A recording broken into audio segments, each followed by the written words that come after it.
Now, if we segue into your question, which is what are my views on healthcare, you kind of know what I think about healthcare, right? Right. It's massive, it's meaningful. Nobody ever debates me on those two things. But the third thing is the thing that I believe that I think very few people have truly internalized, which is uh, healthcare is going to be massively better in my lifetime. And the reason that I know that is because healthcare at the limit is an informatics problem, and today it's a labor industry.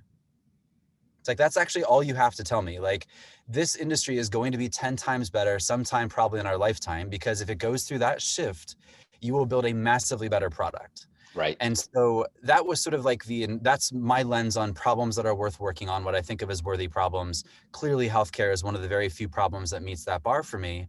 So Forward is building an entirely new healthcare system where technology is helping give insights that help you get ahead of your biggest health issues. And so we have doctor guided programs that take on the top preventable sort of diseases, things like cancer and heart health early, so that you can live a longer, better life. So that's what we're building. The way it works for a member, just to give folks a sense of the experience, is we work entirely outside of insurance. So you would pay a membership fee to Forward. It's currently $149 a month. And the reason is I want to work for you, not for your insurance company. Like, I want to be beholden to what is right for your health and for your sort of like well-being, not to what I get a billing code for. And so with that in mind, we use a bunch of technology-driven insights. So think things, data from your genetics or from your wearables or from our body scanner. And then you partner with our amazing sort of clinicians to work on the major important issues of your life over some longer period of time to try to get ahead of those issues. This could Right. happen in person in one of our doctor's offices. This could happen in your home right there on your mobile app or on your laptop. And the key is that we're focused on long-term results. So we're not focused on like your rash. We'll help you with that, but that's not the reason we're here. We're Right. here to try to prevent those health issues that like might prevent you from talking to your grandkids someday about your life. Like, that's the stuff that I really want to focus on and emphasize. Why can't the system focus on health care and not sick care? And I know that that is sort of a core sort of opening that you see, and I think, and it's so common sense oriented. And what, without going deep into sort of the structures of the iron triangle, if you will, but why doesn't the system focus on this? It just makes sense. It's you're focusing on that. I never get to the hospital and have to worry about a $20,000 bill or a $50,000 bill for this or whatever, right? So why isn't the system built around healthcare? Yeah, I would say two things. One, I want to expand on your point for a second, and then I want to give you what I think is the answer to your question. The Please. thing that you're sort of hitting on, the way I often describe this is healthcare is arbitrarily narrowly defined.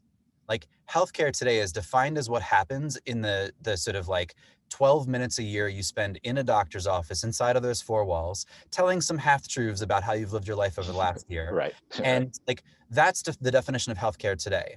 And as you suggested, it's by definition reactive, not proactive. It's very sort of tactical, and it's not particularly helpful for your long-term health. Uh, the key is to say, okay, what if you weren't trying to define healthcare and you said it, and instead just asked, what is health? Health is like not what happens in that room. It's what happens every other instant of your life. It's what you eat. It's Right. how you sleep. It's how you exercise. So I really agree with your point that actually like this is too narrowly defined as it is today. So how did we end up here, which was your question? I Yeah. think that there's probably two main issues that I see. The first is the incentive structure of healthcare is broken, right? The incentive structure of healthcare is based on something known as fee-for-service insurance. And what that suggests is a doctor is not paid for satisfaction or quality or long-term outcomes. They're paid for actions that come from a billing code that came from an insurance company.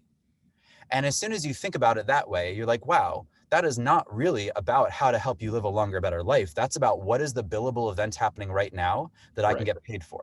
It's like a law And firm so I almost, right? think, It's yeah, billable exactly. events, So I right? think that one huge issue is that we don't know how to reward proactive preventative care. We only know how to reward heroic interventions, right? So that's the reason that we pay somebody $100,000 for heart surgery and we pay $0 for all of the subtle nudges in behavioral health that should have happened for the 40 years before that heart attack. Mm. So that's one major issue, is I think that the incentive structure of the system is incorrect.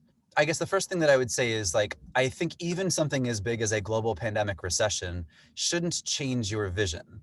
Like, if it does, then your vision probably wasn't long-term enough. It wasn't durable enough, right? So Right. it hasn't changed the vision of what we're trying to do here.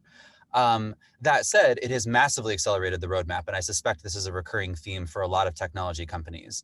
It's given us permission to do more wherever someone lives their life.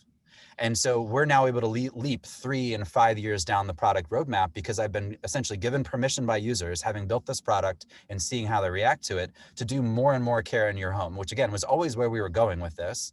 But this has like helped us really jump down that roadmap. And so I think that obviously this was an incredibly hard year for humanity overall. And I won't say that there's a silver lining to this, but we managed to turn defense into offense. We managed to turn the idea that we had to figure out a way to get our first visit to work in your home. And now there's like a whole bunch of creativity that's unlocked on the product roadmap for us. I doubt it's going to happen based on any one administration because, as I mentioned earlier, I think this is less of a policy problem and more of a product problem. So I do think that there's different policies you could put in place that would be helpful, but that's not where I spend my time. And it's honestly not what I think the 10X is on this system. I think you can get 10% out of business model and policy. You can get 10X out of product. So the thing that I would mention in terms of, you'd asked, do you think it's possible this will look massively better in our lifetime? I believe it was Bill Gates that mentioned famously that we constantly overestimate what we can do in a year and underestimate what we can do in a decade.